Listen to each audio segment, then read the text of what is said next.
Bharatiya Janata party की यह लगातार रणनीति रही है कि जहां पर वह चुनाव जीत नहीं पाती है तो वहां पर तोड़-फोड़ की सरकार बना लेती है और यही आरोप भारतीय जनता पार्टी पर विपक्ष लगाता रहा है क्योंकि यह इसके कुछ नतीजे भी देखने को मिले हैं। जैसे मध्य प्रदेश में, महाराष्ट्र में कोशिश तो हालांकि राजस्थान में भी की थी, हरियाणा में भी गठबंधन कर लिया था, तो ऐसी सरकार बनाने के दावे होते रहते हैं और बहुत बार तो ऐसा कुछ कर जाती है भाजपा कि जिसको कि शायद विपक्ष को भी उम्मीद नहीं होती कि ऐसा भी हो जाएगा, लेकिन वो हो जाता है। क्योंकि दोस्तों आपको याद होगा कि पहले भारतीय जनता पार्टी ने मध्य प्रदेश में सरकार तोड़ी। सचिन पायलट था जो, उनको भारतीय जनता पार्टी में शामिल किया, उनके साथ और भी कुछ विधायक आए, तो भाजपा की सरकार बन गई मध्य प्रदेश में।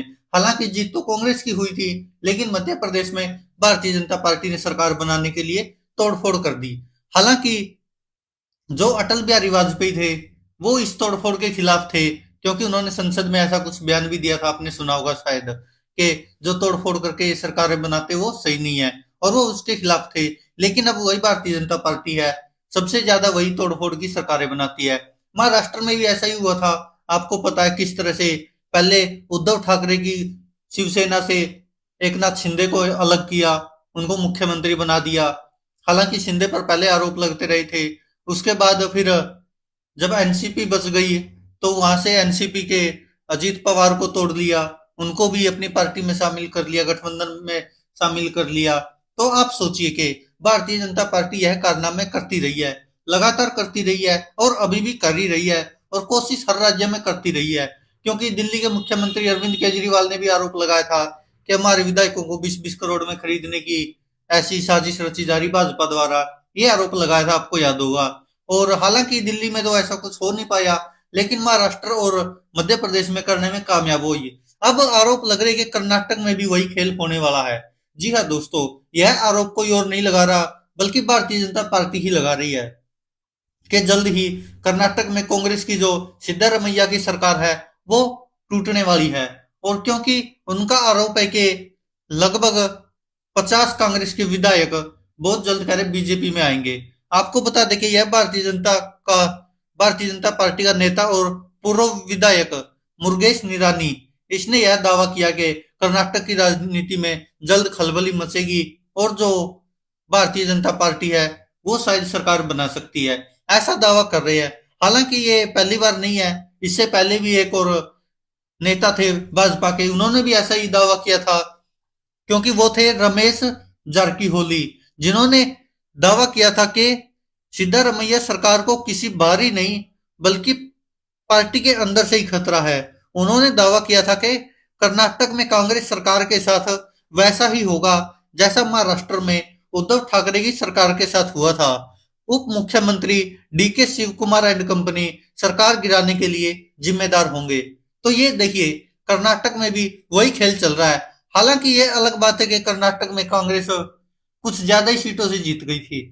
ये सबसे बड़ी समस्या भाजपा की, क्योंकि देखिए भाजपा उन सरकारों को तोड़ती है जहां पर मान के चलो अंतर ज्यादा ना हो, कि अगर 10-15 विधायक भी टूट जाए तो सरकार गिर जाएगी, तो वहां पर कामयाब हो जाती है। हालांकि महाराष्ट्र में देखे तो अंतर तो काफी था, लेकिन ये देखिए कि शिवसेना को भी दो फाड़ कर दिया, एनसीपी को भी दो फाड़ कर दिया। तो आप देखिए वहां पर जिन पार्टियों को दो फाड़ किया है, अब जो अजीत पवार थे, याद है ना आपको, देवेंद्र फडणवीस क्या कहते थे, अजीत दादा चक्की पीसेंगे, मतलब कि जेल में जाएंगे और चक्की पीसेंगे। यह आरोप लगता था। अजीत पवार को प्रधानमंत्री तक भ्रष्टाचारी बताते थे। लेकिन जब सरकार बन गई भारतीय जनता पार्टी की, एक नाथ शिंदे मुख्यमंत्री बन गए, तो फिर वही एनसीपी के नेता, वही अजीत पवार भाजपा में आकर उप मुख्यमंत्री बन जाते महाराष्ट्र के। तब उनके ऊपर भ्रष्टाचार का कोई आरोप नहीं रहता। ये आरोप लगते रहे भाजपा पर, और अब फिर भारतीय जनता पार्टी के नेता ये दावे कर रहे कि जल्द कर्नाटक में सिद्धारमैया की सरकार गिरने वाली है। हालांकि जो मुरुगेश निरानी ने यह बयान दिया उसके बाद कांग्रेस की तरफ से ही पलटवार आया है। कांग्रेस के नेता और उद्योग मंत्री एमबी पाटिल ने कहा कि अगर भाजपा ने कांग्रेस के एक भी विधायक को तोड़ने की कोशिश की तो कांग्रेस भी भाजपा के कम से कम 25 विधायक तोड़ लेगी। उन्होंने आगे कहा कि हमारे पास पहले से 136 विधायकों के साथ पूर्ण बहुमत है। अगर भाजपा हमारे विधायकों को तोड़ने की कोशिश करती है तो हम भी भारतीय जनता पार्टी के 25 विधायक अपनी पार्टी में शामिल कर लेंगे। अगर भाजपा ने एक भी विधायक को तोड़ने की कोशिश की तो उसके बाद हमारी संख्या 150 से 160 तक पहुंच जाएगी। तो ये भारतीय जनता पार्टी के ऊपर पलटवार कर रही है कांग्रेस। तो इससे आप समझ सकते हैं कि हमारे देश की राजनीति कैसी हो गई है, कहां तक पहुंच गई है। कि मान के चलो कि किसी पार्टी को जनता ने चुन लिया, सरकार चुन ली, उसके बाद भी ये भरोसा नहीं कि वो सरकार चलेगी या नहीं चलेगी, कितनी चलेगी, कब तोड़ दे कोरी, कब खरीद ले या डरा दे। ऐसे आरोप भाजपा पर लगते रहे हैं 2014 के बाद, जब से केंद्र में सरकार आई है। और जब से जो जांच एजेंसियां सीबीआई, आईटी, एनसीबी, ईडी, ये सब जांच एजेंसियां जब से भाजपा के पास आई है तो लगातार विपक्ष आरोप लगाता रहा कि भाजपा इनका दुरुपयोग कर रही है और सरकारों को तोड़ने में, गिराने में, विधायकों को खरीदने में या पार्टी बदलने में मजबूर कर रही है। ये आरोप लगाती रही है। और जैसे दिल्ली के मुख्यमंत्री अरविंद केजरीवाल भी आरोप लगाते रहे कि अगर भाजपा पहले लालच देने की कोशिश करती है, अगर कोई विधायक अपना जमीर बेच देता है तो वो खरीदा जाता है, भाजपा खरीद लेती है। उसके बाद फिर डराने की कोशिश की जाती है, ईडी के, आईटी के, सीबीआई के, इनके छापे पड़ते हैं। अगर फिर भी बंदे का ईमान नहीं डोलता तो कह रहे कि उनको जेल भेज दिया जाता है। ये आरोप अरविंद केजरीवाल लगाते रहे, हालांकि पूरी आम आदमी पार्टी लगाती रही है। और जिस तरह से संजय सिंह, मनीष सिसोदिया, सत्येंद्र जैन, सोमनाथ भारती, बहुत सारे नेता, लंबी लिस्ट है भारतीय जनता पार्टी पर जो आरोप लगाए आम आदमी पार्टी ने, कि इन सबको इसी साजिश के तहत आम आदमी पार्टी के नेताओं, मंत्रियों, उप मुख्यमंत्री को जेल में भेजा है। यह भारतीय जनता पार्टी पर आरोप लगता रहा है। हालांकि भाजपा इन सब से इनकार करती है, क्योंकि आपको याद होगा कि जब तक प्रधानमंत्री नरेंद्र मोदी गुजरात के मुख्यमंत्री थे तब वो आरोप लगाते थे कि सीबीआई तो कांग्रेस का ही है। उन्होंने कुछ ऐसे सीबीआई की फुल फॉर्म भी दे दी थी कांग्रेस से जोड़ के कि अब की बार चुनाव कांग्रेस नहीं बल्कि सीबीआई लड़ रही है। ऐसे ऐसे आरोप लगाते थे क्योंकि सीबीआई शुरुआत से ही सवालों के घेरे में रही है कि जांच एजेंसी सही है नहीं है। हालांकि इसमें कोई दो राय नहीं कि जिसकी भी सरकार होती है वो अपने फायदे के लिए विपक्ष पर जरूर छापे गिरवाती है। सरकार कोई भी हो, चाहे यूपीए की थी या फिर अब एनडीए की है, यह तो रहता ही है। क्योंकि देखो, कोई कम उपयोग करता, कोई ज्यादा दुरुपयोग कर लेता, बस इतना ही अंतर है। यूपीए पर भी आरोप लगते रहे थे क्योंकि खुद जब गुजरात के मुख्यमंत्री नरेंद्र मोदी होते थे वो आरोप लगाते थे कि सीबीआई पूछताछ कर रही है, ऐसा कुछ कर रही है। लेकिन अब एनडीए की सरकार आ गई केंद्र में तो वही सीबीआई अब प्रधानमंत्री नरेंद्र मोदी के लिए सीबीआई से अच्छी कोई जांच एजेंसी नहीं होगी, ईडी से अच्छी, आईटी से अच्छी।